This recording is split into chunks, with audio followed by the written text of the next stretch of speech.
Hello everybody, welcome back to From Rhythm to Algorithm. We continue on with our derivation. What is sensorality? What does sensorality stabilize? So we continue just to progress our linguistics, assess empirical evidence, go through analysis, come to conclusions, theorem proofs, ultimately trying to generate the proper question to ask. Does self contain the syllability? What is sensorality stabilize? What is sensorality? What is the theme of mathematics? To show this final iteration to stabilize our definition for censorship, sensation. What is a sensor? Why does my microwave say it is a sensor with S-E-N-S-O-R, but it does not have sense, S-E-N-S-E? And so we are trying to resolve that inconsistency, but ultimately just progressing our derivation. And so this morning, the sound E is the base of language. We went through, or I want to say like the fundamental sound, but regardless, it is overwhelmingly empirically evident. The natural tuning for the guitar, E, the base of the natural logarithm, E, the second vowel, E, and the sound at the end of the word to maintain generality is E. And so we continue along. But wanted to say some more things on dichotomy. Again, this irreducibility and dichotomy relationship. We have a thing, it has at least two components that is inherent to everything that you can interact with. But sounds are tones, right? They're monotone. The sound A is the sound A, the sound E is the sound E, the sound I is the sound I, the sound O, O, U, U. And so where does this dichotomy come from in sound, or does it stabilize? We have these monotones, and then we have syllables, right? The fundamental unit of a sound. But in the same way, you have one syllable, go, grow, growth, but there's more consonants, more sound, but it's the irreducibility is that elementality, the unit of a syllable. And so sound to syllable, working through, again, it's hard to even structure because where I put like verbiage, where I say we're trying to work through this, we're not working through anything. Language is directly literal. Here is the results. Here's where we've progressed it up until here. Then you just don't say anything else. And people aren't like used to that. But it's true. So we continue on. But again, like, okay, so the letter A comes before the letter E, so why is E the base? Again, the empirical evidence, the relationship of the A and the E being inverses, it is overwhelmingly apparent in the structure of words. I just emailed John Bays, or Baez, or again, sometimes that Baez, the A to the E. Does it produce a diphthong, one sound? Does it produce two sounds? But his last name is literally a direct iteration of base. B-A-E-Z is his last name, and B-A-S-E. The Z and the S, clear iteration elements throughout English, and American English, and a bunch of languages. But again, ultimately, we're going to find this unique chronological iteration of syllability. Yeah. But regardless, again, just talking things out loud. And so we continue on with our derivation. Sensorality is faciality. Life faces. Face is front. So again, that word A-C-E, based, B-A-C-E-D. Again, what kind of linguistic consequence, definitive proof, generalization, structure, form can we have between this relationship of the A and the E to the A, any vowel to any other vowel? And that's kind of like the natural differentiations we have in language already. Noun, verb, consonants, resonance, syllable, word, and just trying to find something that's definitive. But life faces, face is front. What is faciality to orality? Can you have a mouth without a face, right? Are faces limits? Do all sentient life forms produce faces? I'm conjecturing yes. Anything that's exposed to a light or to a star would certainly have eyeballs. Eyeballs are a limit. Again, this fundamental, how many senses do we have? You can touch and vision are like the fundamental differentiation of sensation. And so I want to say the vast majority of all sentient life, what we'd call life, has a face, and it's a limit, right? It's the overall structure is like a consolidation of efficient processing, information processing. But can you have a mouth without a face? Again, the questions are to draw your intuitions. That's how it presents to me. They might be meaningful to answer them, they might not be, but it's to identify the logic and then move on with our derivation. What is orality to vibration? What sounds can be made? Again, all of the vibration that you are making, all the vibration that I am making are what we call vowels. And then we modify those vowels, that resonance, with consonants. But consonance does not vibrate. And so the sound you can make are vibrations, right? A and E, E is our bass. Orality is vocal. Sensorality vocalizes values.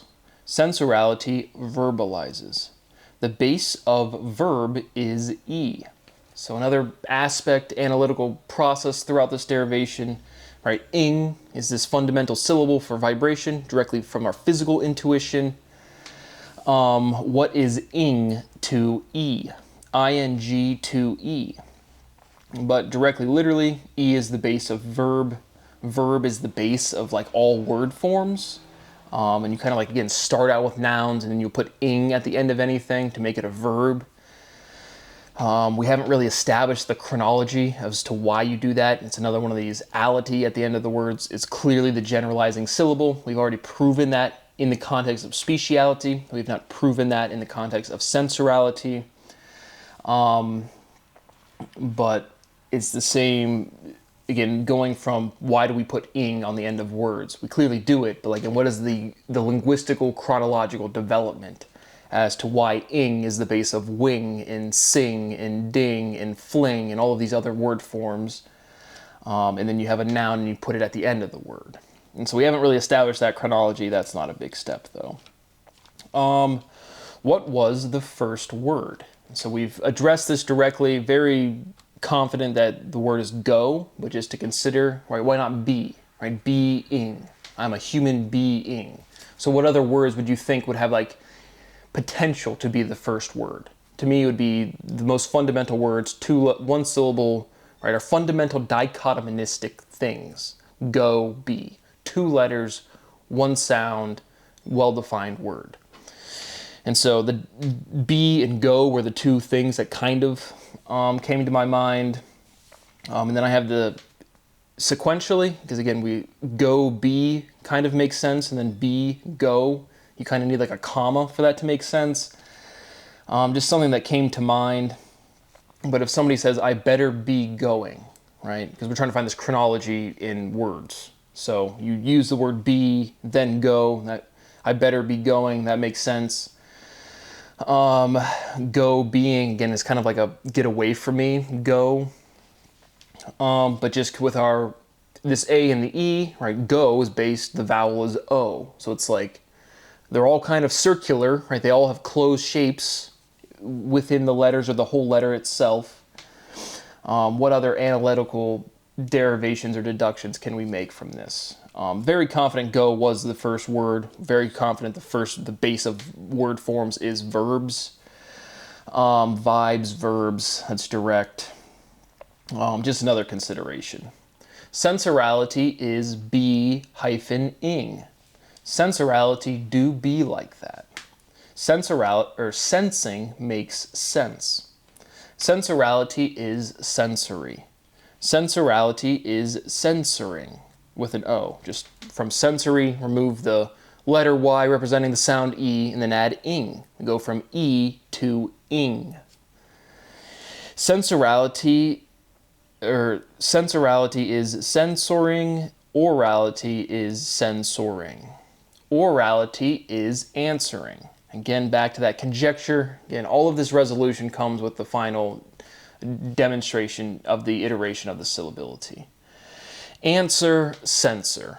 And so I just have that way back when we kind of used the C and the S word forms, we've kind of lost. Again, we're trying to stabilize the syllability. The differentiation of the C and the S was to reduce the conceptualization. And now we're just at find the fundamental stabilizing syllability. Structure is apparatus. Apparatus is grammatical. Sensorality is grammaticality. What is orality to grammar? What is base to basic? Another thing we directly addressed this morning, but again, trying to bolster our logic and continue on with our derivation, make the next step.